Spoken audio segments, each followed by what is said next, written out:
I'm going to explain to you why I could sell you anything and you would buy it.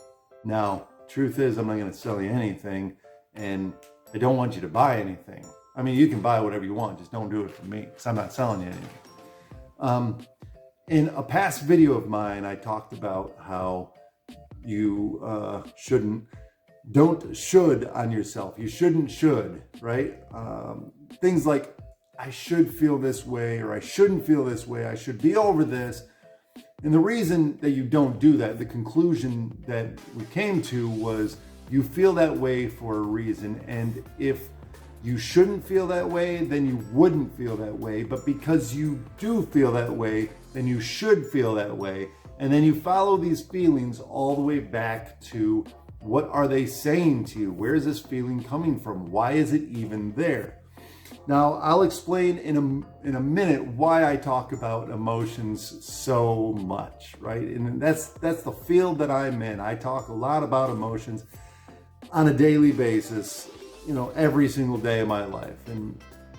But one of the things that I felt was incomplete about the video about shoulding yourself or not shoulding yourself is the idea that some people do feel emotions stronger than other people.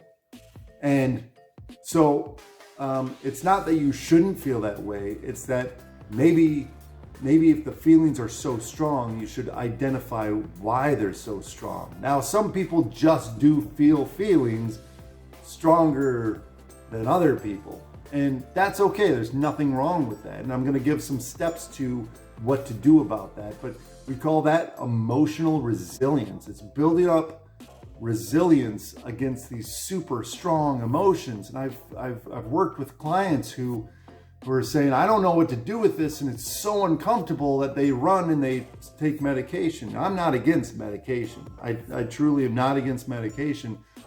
What I am against is the idea of using medication as the end all. Like, oh, my feelings are this, therefore I can just medicate it. That's like saying I stepped on a nail and I'm just gonna medicate it. Now you gotta pull out the nail. You gotta figure out, like, is it infected? Are you gonna get gangrene? Like, let's sit down and assess what needs to happen, and then you can get off the medication after this heals.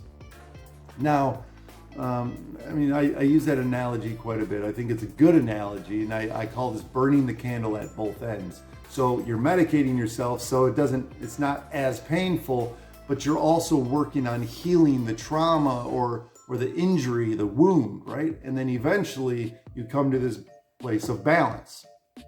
So why do I do what I do? Why do I talk about the things that I talk about? Well, here is a statistic that I found mixed reviews on between, is it 90%? Is it 97%? Is it 95%? Regardless, I got 90-something percent.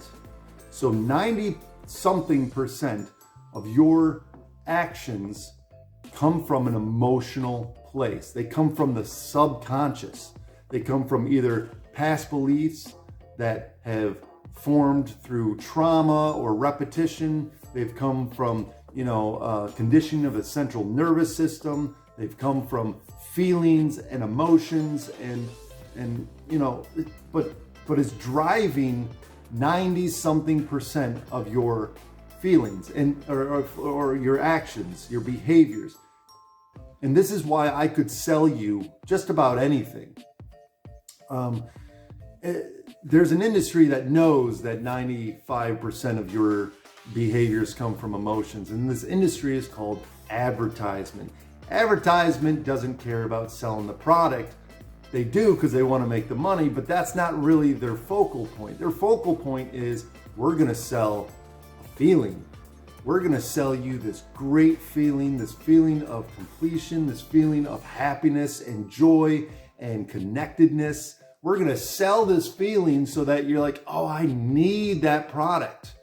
And then you go and you buy that product. So if I could get you to feel as though you need something, then I could sell that to you. No one cares, really, no one cares what Hershey bar what candy bar. Is it Hershey? Is it Snickers, whatever. No one really cares if it's that. They don't care the clothing that you wear. They don't care about the car that you drive. These things are not going to bring you happiness. They're not going to bring you joy, right? There's an idea that once you get it, you're happy, but that wears off after a while. It goes away. So then you go to the next big thing, and then that wears off. And I think that this is pretty common knowledge. And if it's not, well, welcome. This is something that happens, right? So if 95% of your behaviors and your actions come from a subconscious emotional state, like the limbic system, right, which is the emotional part of the brain, if it comes from that, then in my personal opinion, we should probably learn how to deal with our emotions, how to cope with our emotions, maybe even how to control our emotions. So that is why I do what I do. So then the question comes to, how do you build emotional resilience? Resilience?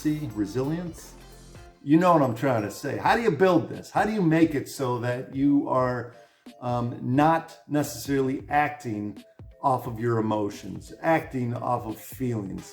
Well, first and foremost, let's look at emotion. I've said this before in a past video, but I'm going to say it again because I think it deserves some repeating. Is the way that I look at emotion is E stands for energy. So you have this energy in motion in your body, right? So you take something like survival mechanisms, let's say depression or anxiety, and I use these because they're the two highest mental illness. I don't like calling them mental illness, but mental illness in America, right? So these are meant to make you feel uncomfortable. And the reason they're meant to make you feel uncomfortable is to get you to move, like get you out, get you go and do what you need to do to survive, right? Let's take anxiety, for example. When you get anxiety, it's like, oh my gosh, like everything tenses up. You feel it in your stomach, you lose color in your face, all that stuff. The reason you lose color in your face, by the way, is because your body is draining blood from all places to go to main organs that need to fight or flight, right? So if you need to fight, it doesn't matter if you have color in your face or not. You need it in your arms and your legs, right? So that's, side note. So you take something like anxiety, and it's so uncomfortable that you have no choice but to move, because you might be being hunted, by something, or you might be, maybe you're working on a project for school or work and you got to get it done, or you could get fired, you could get demoted. So it's like, we need to move. So the energy in motion is to get you to move. Now, how do you deal with it when it's a perceived threat? When there's not really a reason to be anxious, or maybe something did happen, maybe someone left your life, or there's a loss, or some sort of grievance, some sort of grief in your life. How do you deal with that? How do you build up emotional resilience to that? Well, the first thing is observation. Now, you're going to hear me say this over and over, because my analogy is, you can't solve a problem if you don't know the equation. You can't solve an algebraic equation if you don't know what the variables are, right? Anytime that you're doing algebra, right, you're trying to solve for X and Y so that you can find out why it equals 52 or something to that extent. So why do I feel the way I feel? Well, let's just observe. Let's see what's going on in our life. Let's sit down, look at our foot, look at the nail. What needs to happen? Can we pull it out right now? Do we need to cut parts of it off? Do we need to, grind it out? I don't know. Whatever it is. But observation is going to be number one in pretty much everything you do. When you observe without judgment, first of all, that's a super high form of intelligence. But if you can do that, you can kind of figure out what's going on, right? And once you figure out what's going on, you go to the next thing, whatever the next step is going to be. And typically you can just follow the observation into the next step. So But the second thing for building resilience against whatever the emotion is, right? Let's say you're struggling with, maybe you got into a fight with one of your friends, and you work with one of these friends, and you're feeling a lot of anxiety, maybe even depression while you're at work, because you know that they're, let's say, down the hall or upstairs, or another part of the building, or let's say you're at school and you're in this argument, and they're unwilling to reconcile, and you've tried and whatever, but you're still dealing with these feelings. You sit with the feelings. Look, they're not going to kill you. No, they're not going to kill you. That's the bottom line. You sit with your feelings, and maybe you need to repeat a mantra or an affirmation of, you know what, I'm going to be okay. No. I'm not going to be okay. I am okay. I'm okay with this. I'm fine. I'm good right now. Right? Whatever happens, and I'm okay with it. You don't want to say I'm going to be okay, because that means in the future at some point. Right now, you're okay. And so you need to sit there in the feelings, and it's uncomfortable. But think about it this way. Let's say working out, right? The first time you start working out, it's not very comfortable, right? You're sweating on a treadmill, you're lifting heavy weights, your back's hurting, maybe you're doing it wrong, I don't know. But the truth is, after a while, you start building up this resilience to that amount of weight, and then it's like, oh, well, now I can put, more weight on. Now I can take on more. So when you're when you're feeling these emotions too much, maybe you're not good with conflict, maybe you're not good with setting boundaries, maybe you're not good with whatever it is, confrontation, confronting someone about, fill in the blank, sit with your feelings and just know you're going to be okay. Because the faster you build up resilience, the better you're going to be. If you continue to run from it, but this feeling keeps coming up, and you just run from it, you don't build up resilience to it. In fact, and this is the scary thing, and I don't want to cause anyone anxiety or anything like that, but we know things like depression can lead to cancer. And, I think the statistic was about 83% of physical ailments come from an emotional state, which I thought that was insane. Like, that is a high number. So the more that you can sit with it and build up that resilience, the better off you're going to be. The sooner you do it, the better you're going to be. And so here's another thing that you can practice. And when I say practice, you're going to fail at first. Okay, this is not going to be an overnight thing. When you talk about practice, it's an ongoing philosophy in your life of practicing. And in this case, it's practicing acceptance. It's accepting what is, right? One of the stages of grief, let's say you're losing something or have lost someone or something like that. One of the stages of grief is denial.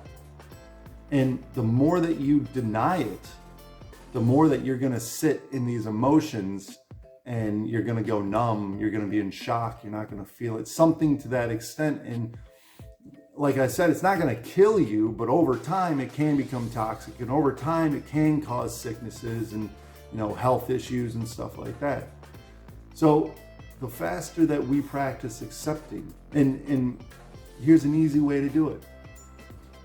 When you're observing and you feel the emotion and you're sitting there, just say it out loud to yourself. I accept what is happening right now. I accept that this is out of my control. I can't control what's going on with my friend. I can't control what other people are doing. I can't control that. And, there's a lot of life that we can't control. So practice accepting the lack of control that you have. And then obviously look at what you can control.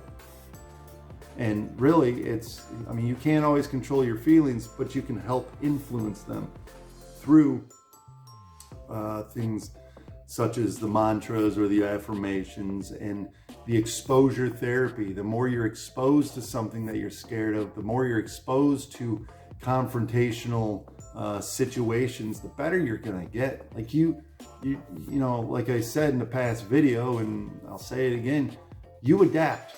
We are adaptive creatures. We adapt to the environment. So eventually, you will adapt to what you need to adapt to.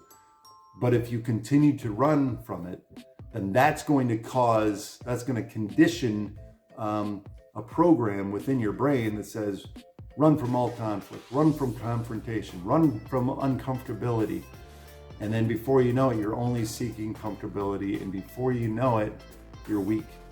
And that's not a good place to be at, because right now you should be trying to build yourself, build your strength as much as possible, because this world is not easy. You know, some would say that life in itself is suffering. And so the stronger you can get, the more resilience you can build, the better you're going to be. So with that being said, if you are looking for one-on-one coaching or any sort of therapeutic counseling, feel free to reach out to me. My contact's in the description. Please leave a comment. Let me know what you think. Hit that like button. Get the algorithm going for me. Until next time, my friends.